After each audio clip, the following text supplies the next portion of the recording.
Good day and welcome. Today is March 11th, 2026. I'm Derek Fildebrandt, publisher of the Western Standard, and you're watching The Pipeline. I've got our usual crew rounded up here. I got Western Standard former opinion editor Nigel Hannaford. Still has opinions. Senior Alberta columnist Cory Morgan. Always a pleasure. And news editor Dave Naylor. Great to be here. Okay.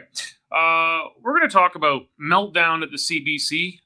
Former CBC host and journalist Travis Dhanraj was testifying before Parliament yesterday, and he had a few choice words and exposed a lot of the dirty inside workings of the CBC. I hope none of you get to go with parliamentary immunity and spill your guts about the Western Standard. Yeah, I don't know what the worst thing is. I'm saving it for a book. You're telling when I retire. Yeah. You could spill the beans on Friday beers, beer o'clock. Yeah. Drink at your desk Friday. Yeah, All drink at good. your desk Fridays, things like that. Our notable lack of a DEI policy. It shows with her. It's working. It's Yes. working. Only white Anglo-Saxon elderly males. See, I get a tan in the summer, so I get a little diversity. A few points. You know. So we're talking. We're all up for the Order of Canada, by the way. Yeah. All right. We're going to talk about there was a floor crossing last night. An NDP MP from, I think it was Nunavut. She crosses the floor to the Liberals. And then we've got 3 by-elections coming, 2 of which the Liberals are virtually guaranteed to take, a third of which they got a really good shot at. That looks like a Liberal majority effectively in the works here. We're going to talk about, well, how likely is it? I say extremely likely. And what it's going to mean. And does that mean we're not going to have an early election?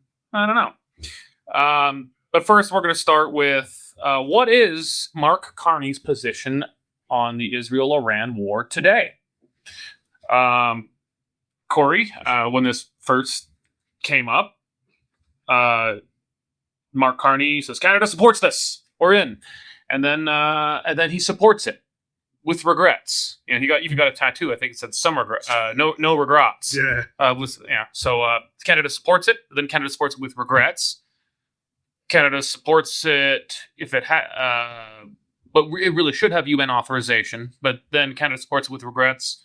Should have UN authorization, but we're still okay with it without it. Then it's Canada might send troops. We might go die for this war. And then it is now Canada will definitely not under any circumstance send troops. It's Wednesday evening. What do you think the position is going to be by the time we go to bed? Yeah, I don't know. I mean, he's unpredictable, if nothing else. And maybe he's trying to mimic the southern leader we have on the other side of the border. We don't never quite know where Mr. Trump's coming from. To be fair, yeah, Trump's had even more positions on this war than Carney. But the thing that gets me with Mark Carney is he's been actually kind of a bit of a ditherer or a flip-flopper since he began as prime minister. But it seems to work for him. It's not sticking with him. He's taking all sides and taking no sides, and his support numbers just continue to grow. Most people, you would say that looks like weak leadership and disorganization and lack of control, but it seems to slide off of him. I mean, there's people who've written, they've talked about it.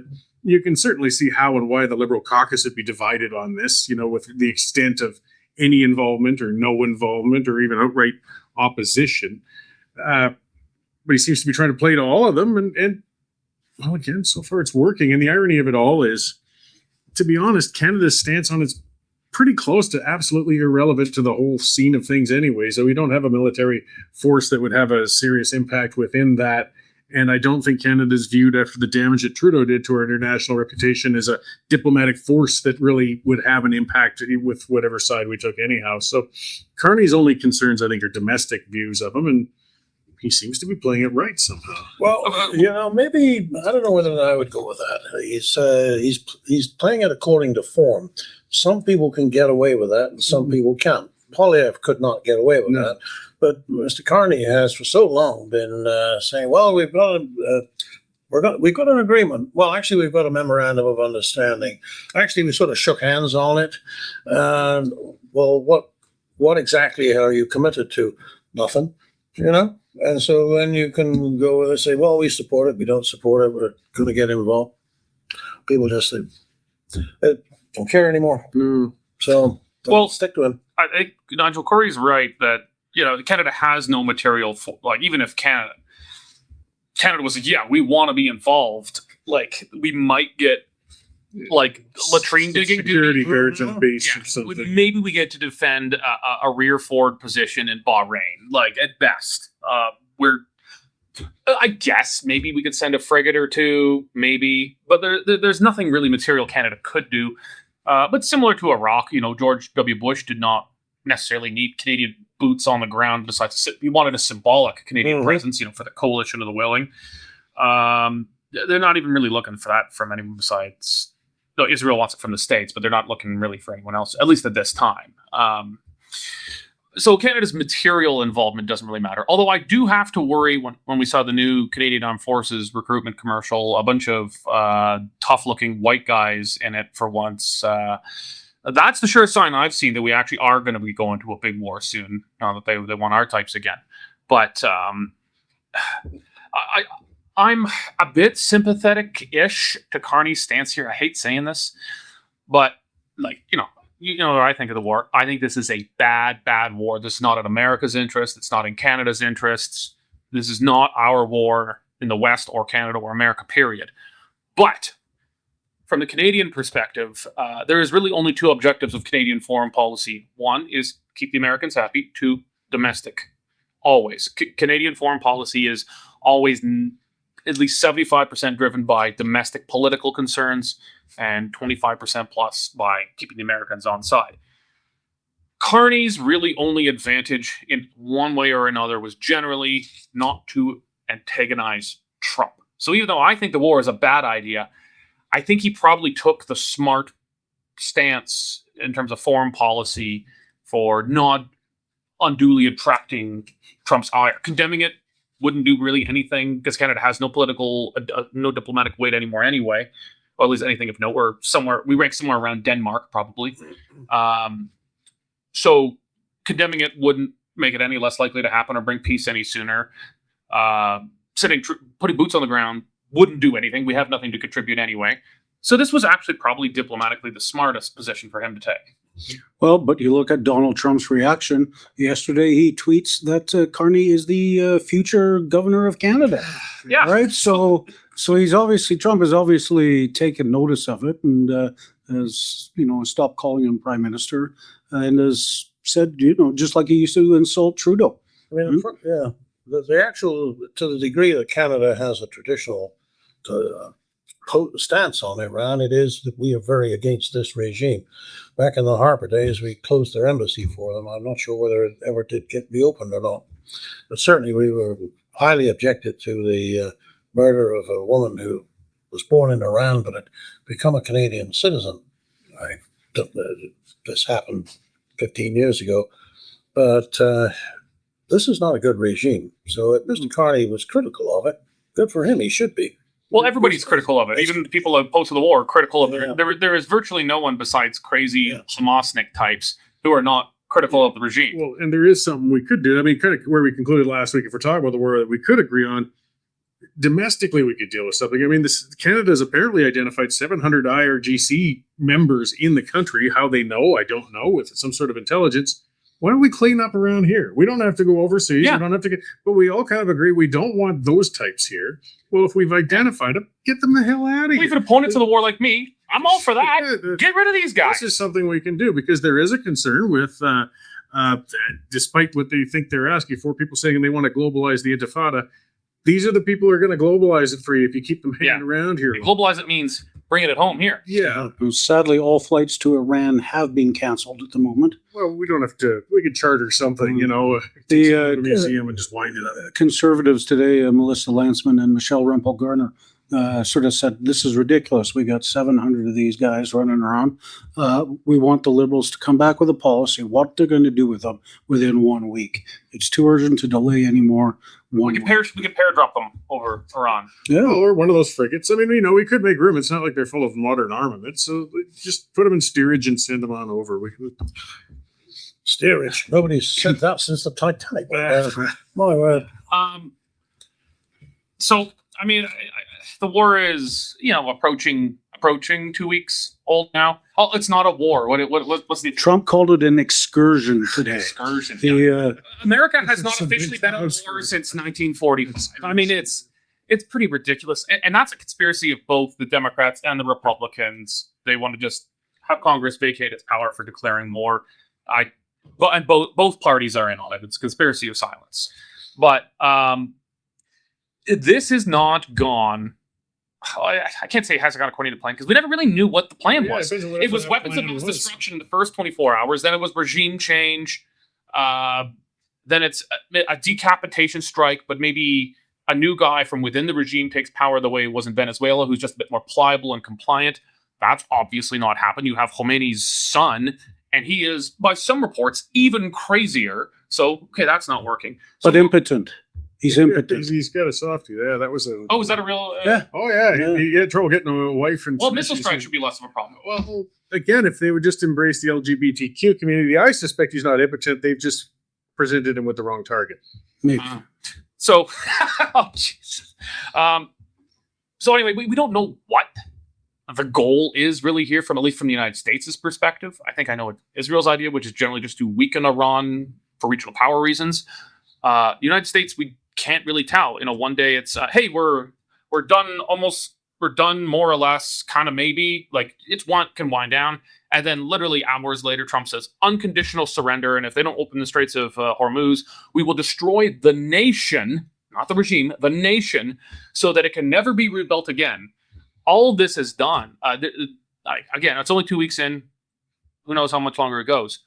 But the idea that this is going to lead to a quick uprising of the people, overthrow the regime, that does not appear to be happening. What this has done, both the military strikes and the way Trump's talked about destroying the nation, this has rallied people behind their government, behind the regime. So this could go into a long, dirty war. Iran knows now. If they weren't building a bomb before, I guarantee you they are building a bomb now. They've realized what happens if a country has a bomb, you don't get attacked. Ask North Korea how well that worked. They're even crazier in some ways than Iran. They don't get attacked.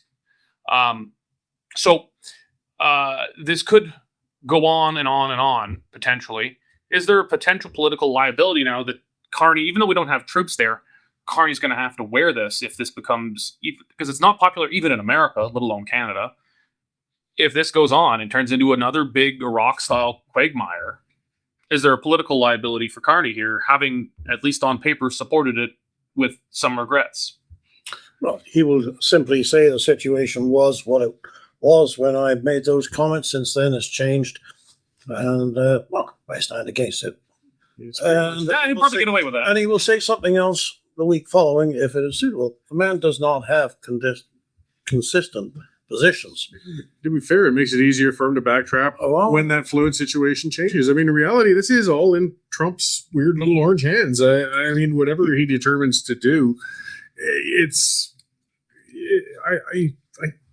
Don't forget when he says these crazy things, he's not necessarily trying to inform us. He's trying to confuse the enemy. Trying to extricate themselves. I would hope. I don't know. I mean, it's tough to get in their minds, but I mean, what more gold? You've blown the main things out of there. You're already now losing popular support. If you want to look at just the cold-hearted way, the dollars are massive that you're pumping into there. It's not helping your own economy when you've got. It's good for Alberta. Yeah, Good for Alberta. Alberta's going to do okay from this. So, I mean, I suspect the pressure's coming on pretty hard and fast for him to make say, well, we've made our point now and we'll back out and let Israel keep pecking at them. But the Iranians have to agree to peace. And they had the 12-day war before. We're at, 12 days today, practically?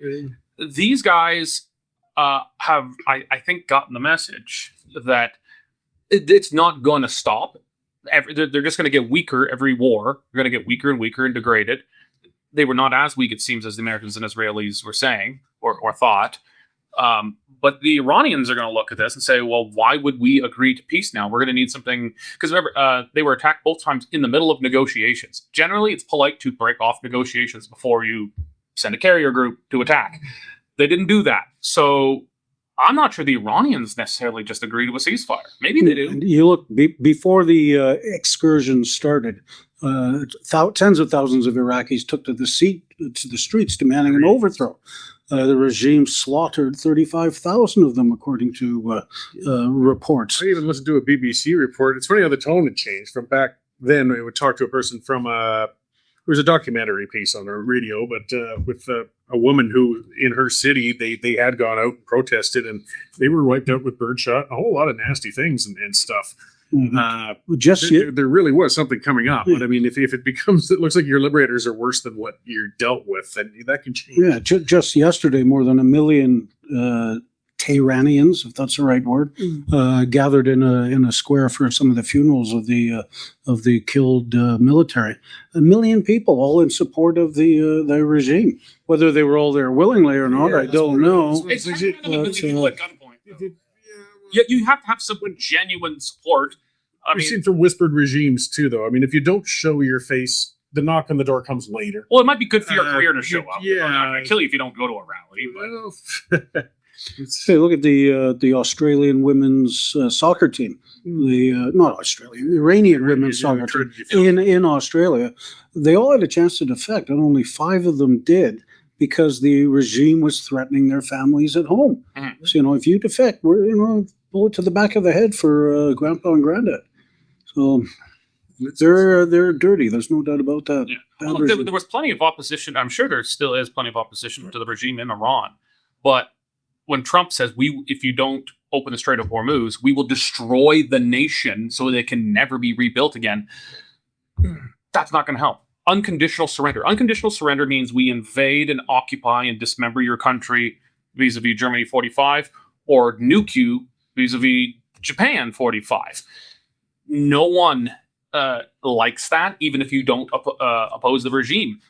Arguably the Second World War, requirements for unconditional surrender made a speedy end of the war, even still victorious, impossible. People will then, who oppose, say, the Japanese regime or the German regime, they were like, well, I guess we're in it to the end, because unconditional surrender means I'm being ethnically cleansed and destroyed and subjugated. People will rally behind regimes they don't like if a foreign power that requires unconditional surrender. Thankfully, I don't think Trump understands what unconditional surrender actually means. I think he means that just means we win big. I think that's what he thinks it means. But it doesn't matter. The Iranians can now use that for propaganda. I can say, do you want to be like Germany or Japan in 1945? And the answer from even the most liberal dissident of the regime will be no. The other part of that, too, that we haven't mentioned much of, though, is even if Trump goes out, Israel's not going to rest until that threat's gone. They've had enough. That's kind of the culmination of October 7th. The nuclear threat was destroyed in the 12 Days War. Yeah, we're talking about the money that goes to Hezbollah, Hamas, the Houthis, you name it. They said to go after the nukes again this time. I understand, but they are determined to make sure that Iran's not in a position to start, and it's going to start again. It's a cycle, it seems, but to knock that ability down as much as they humanly can, because it is a threat that's just sitting there. And it was a country. We can't forget that the leader said over and over and over again, we're going to eliminate Israel. It's not an imagined threat to Israel or perceived threat. It was a very direct threat that was made. I mean, you can question whether or not the United States was justified in slapping at Iran, but Israel, any country, when asked if they were provoked into fighting back, they were quite well provoked on this. If the U.S. stops their incursion today, Israel will continue it tomorrow. Though the U.S. will probably fund Israel a lot to do that. Yeah. Look at the geopolitical. I don't know. Maybe this ends tomorrow. That'd be nice. That'd be good. I'm not convinced it does, because unlike last time, I'm not sure Iran necessarily, at least, agrees to a ceasefire. Cries uncle. Well, this will not end until they open up the Straits of Hormuz again. You've got a lot of countries, China among them, who are very concerned about their ships stuck up the north end. But this is the card that Iran has to play. They seem to be able to keep the straits closed, even with their navy at the bottom of the sea. They seem to be able to keep those straits closed. The best case scenario is the war ends, but the straits remain closed, so Alberta makes money. That's win-win, people. How much do you want to pay for your gas, Derek? You've got a big truck. I will make that sacrifice for Alberta, because we'll be swimming in money. Expanding it. We'll be able to fund our expansion into interior BC. We retired gentlemen have to be careful about that sort of thing. Yes. Okay. So speaking of Carney, last night, I don't remember her name. Nobody knows. She's some backbencher. But an NDP, one of the last NDP MPs, one of the last 7. And then there were 6. Yeah. She's the MP for Nunavut. And, we've always predicted it was likely they're going to get floor crossers from both sides. I mean, how conservative can Matt Genereux and what else is his name? Mark Carney is a real conservative. I could go work with him. Oh, he's attracting socialists too. So maybe rethink that. But Government of National Unity. There you go. So she comes across last night, and there's 3 by-elections coming up. This looks like majority to you? It does. For those who don't take care of the details, there are 343 seats in the House of Commons. Therefore, to get a majority, you need 172. But really, you need 173 because your 172nd will become the Speaker. And the other thing, of course, is nobody needs to get sick. So this defection from the NDP gives them 170, and they have 3 by-elections coming up. 2 of them are pretty safe Liberal seats. So there's your 172. They kind of need 1 more, really, to have what they would call an operating majority, but it's a majority if it's 172. This woman from Nunavut actually won her seat by 100 votes from the Liberals. But there's so few voters in Nunavut, that's not as close as you think. Well, true, but nevertheless, there is a Big school board election. There's a fair amount of support for her locally going to the Liberal Party. So, the thought that strikes me is that this is probably to the benefit of both the Liberals and the Conservatives. Polls suggest the Conservatives wouldn't do very well if there was an election this spring. But there are so many NDP voters just ready to come back to the NDP that it would cost the Liberal Party something. They shouldn't assume that everything they have now they would have in the after an election. There are 3 ridings in which the NDP and the Liberals are within 1,000 of each other, which is considered to be a swing seat. And the NDP lost 1.2 million votes over their 2021 vote score. 3 million in 2021 and 1.2 in 2025. If a lot of those voters decided that, okay, we made our point, we don't like what the Liberals have been doing in sacking civil servants, we choose to believe Mr. Carney really likes the war in Iran, you know what? We're going back to the NDP. There's room there for the Liberals to lose on this too. So Mr. Carney, I say, will do everything he can to avoid the election, and things seem to be breaking his way. I think a lot of it's going to depend on who the new leader of the NDP is. You may see some of those current NDP thinking, "Oh, I can't work with this guy or gal," and they defect to the Liberals. You know? Yeah. Who are you rooting for there? They're all nutcases. Abby Lewis. There's only 2 who got Thurston and Abby Lewis. Yeah, those are the 2 likely front runners. Abby Lewis does not have a seat, and he's seen as more radical, so who knows? But Dave, so there's 3 by-elections. I think 2 of them are in Toronto in very safe Liberal seats. I would put those pretty solidly in the Liberal bag. Scarborough and University of Rosedale. Yeah. The other one is in Quebec. It's something called Toblerone or something. Close enough. That's Switzerland, I think. I don't know. I'm calling it Toblerone. That's the closest I can get to it. But this seat was won by exactly 1 vote on technically during the last election over the Bloc Québécois. But there was some small errors from Elections Canada that in a normal election, not decided by 1 vote, you could say, it wouldn't have impacted the ultimate result either way. You know, maybe a few votes move here and there, but not enough to make any material difference. When you're at one vote, it is enough. So a court, I don't know if this ever happened before, but court ruled that election invalid, threw the MP out of Parliament. They're having a by-election. So on paper, I guess you could say that by-election could be 50-50 between the Liberals and the Bloc.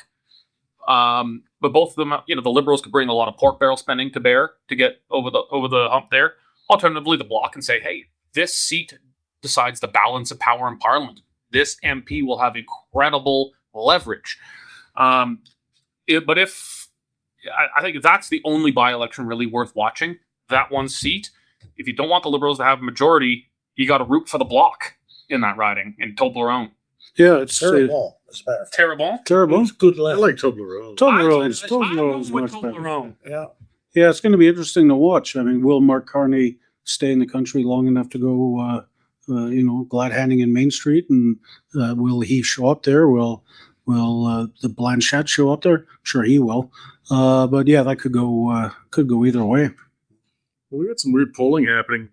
It's funny with Quebec and Alberta, and looking at the federal and the provincials, because the PQ is surging in Quebec, but actually the Bloc is sagging.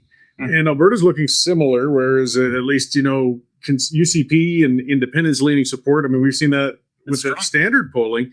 And at the same time, we've seen the Liberals are surging here. The Conservatives aren't federally doing well in Alberta. Yeah. And we've seen that with multiple polls. It's not an outlier, it seems. So the Bloc in that by-election might not be as strong as would have thought with a one vote difference a year. And that's another thing to think about. I mean, at some point, the polls are looking great for Carney right now. If they go up another point or two, the urge to call an election may become overwhelming for him, and just grab that majority. It's going to be hard. Super majority. Yeah, it's going to be hard to justify calling an election so soon after the last one when you have a majority, but it will be the barest. You can always majority. find a way. Yeah, as Nigel was pointing out, I mean, a functional majority, even if all the stars line up, and it's looking that way, but 173, I mean, you're one bad case of the Trots away from losing an ill-timed confidence vote.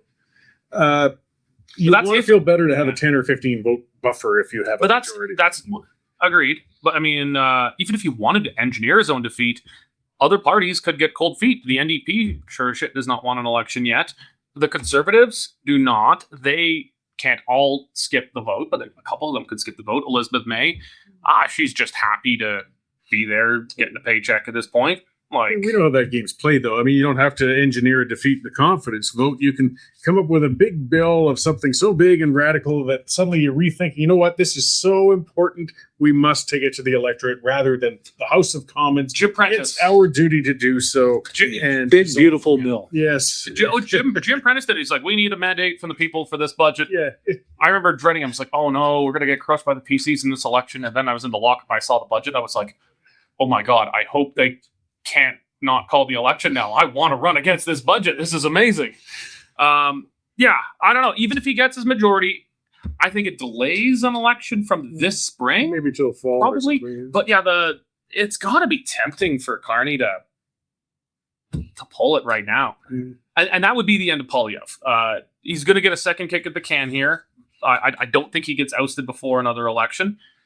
But if he doesn't take the ring this time, that's it for Poilievre. Yeah, that'll be two kicks to that cat. He's only got one more electoral shot.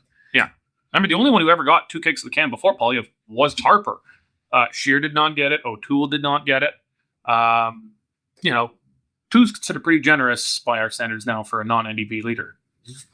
So, okay. Let's talk about our friends at the CBC. Dave, I know you in the newsroom were covering this yesterday.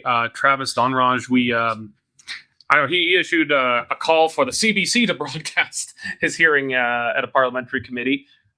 They did not do that, right? No, they did not. But we did. Yeah, we did, and some other independent media outlets did, and it was certainly must-watch TV. Mr. Dhanraj, as you may know, got fired or let go from. He resigned. He resigned. No, and then they tried to not let him resign. Yeah, they Yeah, tried they to said, done that tried to fire him. So, anyways, he resigned because he'd lost editorial control over his show. He was told he couldn't bring on certain guests, and then that's what he talked about. He talked about an absolute toxic culture at the CBC where conservative voices are blacklisted. And he said there's a list of 46 people, I'm sure Cory's on it, that the CBC is not allowed, or CBC hosts are not allowed to interview. And apparently this came up through Rosie Barton, our favorite host, and David Cochran, our second favorite host. Those two came off looking absolutely terrible. David Cochran came off as a vile little man who called Tamara Leach trailer trash, and he just went on for hours. He's conveniently on medical leave right now. Yes, he went on medical leave yesterday. At least he doesn't have a hot mic. No, but it was. Rosemary Barton, you better explain what that is. Oh yeah, Rose, just make this stuff up. Yeah, Rosemary is the Trudeau-loving host of not Power in Politics, but she's the CBC main political correspondent. And it just exposed, he went on for a couple hours, just exposed the absolute dire culture and the need for an absolute, either cutting the funding off or reforming it or doing something with it, because right now it's a $1.4 billion black hole. It's got no viewership whatsoever. And advertising rates continue to decline, and they've got this government subsidy to fight against other media. You know what? For advertising. It was absolutely stunning in his testimony. He said that they had a list of 45 people in public life who they were not allowed to bring on the show. Whoever show it was, he says, I've got the list. I want that list real bad. I really want to be on that list. somewhere. Now, he said that he was going to give it to the committee. Yeah. I know reporters asked CBC for that list yesterday, and they refused to give it up. But they did. But they didn't deny it exists. Where's our list? Yeah. There's I don't a couple have a of list. issues. I don't have a show, so I don't have a list. If we're ever going to be as tough and big as the We CBC, need a blacklist. we should have one. Damn it. I mean, we've got people we like and don't like, but we don't have a list. Yeah, not a formal list. I mean, it depends on the mood, you know. I mean, if ratings were low and we wanted some insanity, we could bring Rachel Gilmore on. But would it be? We've It invited would Rachel bring Gilmore viewers. I mean, We've invited Rachel would it be Gilmore. productive? Yeah. We might have to add her to a list after. See, that's where kind of the opposite of the CBC is. I like having people I really hate the views of, might even personally detest. I love having them on. It makes for a way better show. It's more. Look, the four of us sit here agreeing about most things other than more wars. Well, media bias is nothing new. I mean, since the first newspaper was ever printed, the editor had some control on where that Of was course going we to do, but here The we want to hear the CBC other side. It's more fun. The CBC of all outlets at all, because it's a public broadcaster, should be striving, and everybody's always known it's had a left lean, but I mean, that lean from the 70s has turned into a socialist tilt on that thing for decades now. Well, And, you know, it should be obligated to at least make an effort to show balance. Well, It hasn't for a long time. what's actually more insidious is the box they draw around acceptable conservatism, because they have token conservatives, but they tend to be, and I don't, I've got friends who appear on there, so I don't mean to slag them, but when they go on, they're pretty well behaved. Well, they're the only ones who pay people to go on their panel too. Yeah, they pay. You don't, we don't pay any Yeah. guests ever. Yeah. So But- you have a bigger but- incentive to but keep the CBC happy when you show up Yeah. on a panel with them. Exactly, and they have a box around like what kind of. I've never seen them actually have. At some point, they maybe have had someone on, but I've never actually seen that they discuss like Alberta independence stuff all the time. I've actually never seen them have an Alberta independence supporter on, like someone who actually knows who these people are, what makes them tick, what animates it. They don't know. That's outside the box. So they'll get an Alberta conservative on, but they'll find someone. I don't mean to slag anyone who's gone on. Sorry, guys. But like, you know, it'll be very politically correct for a conservative. You know, this is the bounds of acceptable discussion for conservatives. Everything beyond that doesn't exist. It doesn't appear on the CBC unless it's about how hateful it is to date people who look like you. Oh, Bless you. Okay. They're allergic Thank you. response to that socialism too. Yeah. No, you know, you got to go to England if you want to get the latest on Alberta separation, independence. Jeff Rath just did an extensive interview with The Spectator. And there it is. Just came out today, but what's the chances that he would get himself on CBC? Well, Well, no comment. That's different. No comment. Yeah, okay. But yeah, no, Bill, they went to a guy in the States for his expert opinion about Alberta independence, but they actually don't talk to Alberta independence people. They won't talk. They won't have on people who are hardline opponents of mass migration. They'll bring on a conservative who says, well, perhaps we need to tighten up the numbers a little bit and make sure that everything is legal. And okay, well, that's the hard take that's allowed. That's the hardest boundary of discussion on these topics. So they do have conservatives on the CBC, but there's a very narrow spectrum of conservatives that's allowed on. The CBC. Sorry, go ahead. All right, I'll just take it quickly. Then they think that they are actually correct. They are representing a good, morally defensible, fair examination of different ideas. They can't conceive that somebody could think differently than they do and be a decent person.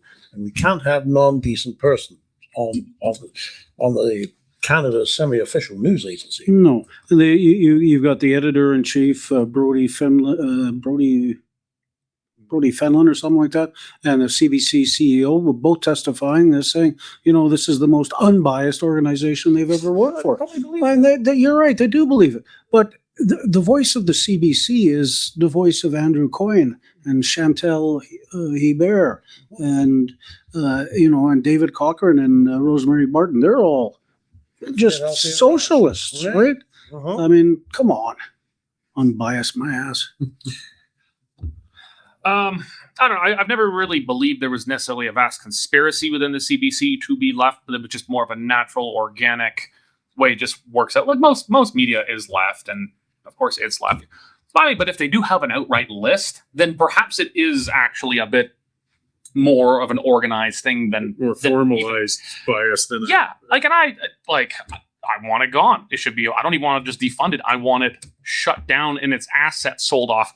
Alternatively, you could turn it into like a right-wing media propaganda outlet. That just to rub the left's nose in it. Make Fox News look like pussies. Pardon my French. But I want it gone. But I've generally given it the benefit of the doubt that it's not a organized conspiracy against the right, and that it is a planned thing to do this. But if this list exists, that. Well, it would be very interesting to see who's on it too. I mean, are these then this list people very far into the fringe, I guess, in thought in general, or are they moderate-minded ones? There's the thing you got to wonder: are they moderate-minded ones who would have made a case they didn't like? That's where I mean, you don't necessarily want the head of some white nationalist group on your organization. Fair enough. Well, if he's in the news, if they're doing the news about them, well, yeah, you know what I'm saying. Where perhaps they could feel that they're justified in making a list of such names. But if these are public names that are not really considered that far out, then that'll be interesting to read it to see where they're. You shouldn't need a list. I know that's a subjective sort of thing, and the list shouldn't be. And who created it? If you need a list, it shows you're not sure about the people. They could make a mistake. Well, maybe put a conservative. I also think on. It might not be just also purely ideological. Also, might be who are critics of the CBC. Previous life, I was on the CBC all the time. I had a regular segment, but I was talking about kind of normie conservative stuff, taxes and spending and accountability stuff. That's motherhood, apple pie conservatism. But in general, when I was at the Canadian Taxpayers Federation, at that time, we didn't call for defunding or privatization of the CBC because we were on the CBC all the time. We just didn't want to pick a fight with it if we were on all the time. The CTF has changed that. They openly call for it now, so good for them. But I was never openly calling for getting rid of the CBC. I was talking about normie conservative issues. Since then, I talk about war, mass migration, national identity, independence, and regularly beat the drum for getting rid of the CBC. I have been invited to the CBC for a very long time. Well, even outside of where you are, though, I mean, the parallel is Franco. I don't watch, so I don't know. But he appears on a lot with the Taxpayers Federation, just for folks who don't know, Franco Terrazzano. Mhm. I wonder if he appears on CBC. I mean, I've seen him on CTV. At least not that often. I don't see him. I'm not sure. It's Or- a blanket. He's the sort of person I'm talking about who perhaps would be on that subtle list I'm talking about. He's a normie conservative. It's taxes and spending. You can't call that stuff far right. You know, okay, Rachel Gilmore's of the world will, but like, you know, regular people couldn't call that far right. But you know, okay, he wants CBC gone. Does that disqualify him? I don't know. That's why we're all salivating to see that list. I want that list. Oh, we should have that could be an interesting office pool. Who's on the list? I still haven't been paid out for the Iranian excursion. Oh, yeah. No, you didn't. You didn't meet it. The war happened after the deadline. It's like reading the It's right fine. there. We have a date on there. February 1st, it says. That's the fine print, Derek. The fine print. February 1st. I can see it way from over here, way over on the I was right. You guys were wrong, and you just can't admit it. Oh, I bet- You're right. No, I started. Thank you, I Cory. believed it was actually going to be a war, but the bet was before February 1st. You lose. My sources in the White House told me it would be after. I see. So, okay. Well, let's go to one parting shots. Start with Dave. Sad day for Great Britain when the going to replace Winston Churchill on the £5 note. They're going to take his portrait off. One of the greatest Britons ever. We'd all be talking in German if it wasn't for him Instead of Arabic. instead of Arabic. One of the titans of history, and they're taking it off and replacing him with a hedgehog. And I'm serious about that hedgehog. England is getting close to being officially fallen, if it hasn't already. Failed state. Well, they'll be doing land acknowledgements for your people one day. Yeah, they will. Cory. I just wanted to, address Grand Chief Nenshi and his collection of assorted Indigenous leaders in Alberta on the steps of the legislature the other day, holding a stunt. And that's the only word for it, where they called for a non-confidence vote, which doesn't exist, against the legislature, and upset that the legislature didn't recognize their false non-confidence vote. And then actually, because he got called on it, went out and tweeted that it wasn't a stunt, which only led to 1,700 replies saying that's exactly. It's the definition of a stunt, holding a non-confidence vote outside the legislature. But it really is indicating, speaking of a leader who can't seem to be getting his feet under him and moving, Carney, it just seems all things line up for him. Nenshi is not grabbing the interest of Albertans, and it's showing, I think, with more desperation and stunts like this. Yeah. Nigel. Yeah, well, maybe we need some stunts on the other side. I'll tell you, this is. I've been really very caught this morning by the exchange in one of the committees where they can't actually just say, yes, we should get some proof that there are bodies in graves in some of these red. They have to talk around it and say, well, yes, but we need to trust and so forth. I think anybody, any fair-minded person, if shown proof that these claims are true, will change their minds. Mhm. Well, no, we don't want to get, because there'll always be people who will be against you. And meanwhile, in BC, you've got a guy who says, no, I don't see any more than two genders here, and they slap him with a $750,000 fine. One of these two got together. You are not allowed, it seems, to just state what you see or what you think. We are moving into dark times, and this is the beginning, not the end. If you want to know who your true enemy is, look for the people who make it illegal to criticize them. You bet.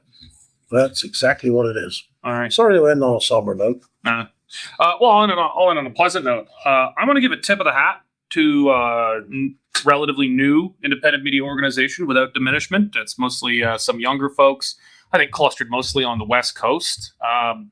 They're giving a really interesting and punchy but thoughtful take on the issues of the day. It's not doing news, they don't have a newsroom the way we do, but it's commentary and analysis from a younger perspective on the right. It's not the kind of conservative I grew up in, where we're kind of worshiping at the altar of Ronald Reagan. Everything was supply side economics. These guys are talking about the more existential issues we face today of, do we exist as people? What is Canada? Who are Canadians? how does Canada survive as a people, as a country. And they do it in a tasteful and very thoughtful way. I think they're adding a lot to the conversation. So I wanted to give tip of the hat to folks at, without diminishment, they got a good Substack going that I recommend. Do they have a list? I'm pretty sure we're not on it. So Give it time. Give it time. all right, Dave, Cory, Nigel, thank you. And John for running studio. And all of you for joining us and sharing your time with us here today. Remember, the Western Standard relies on support from people like you. Go to westernstandard.news, click on subscribe. It's only $10 a month or $100 a year for unlimited access to all Western Standard content and to support the work that we do here. Thank you very much for joining us today, and God bless.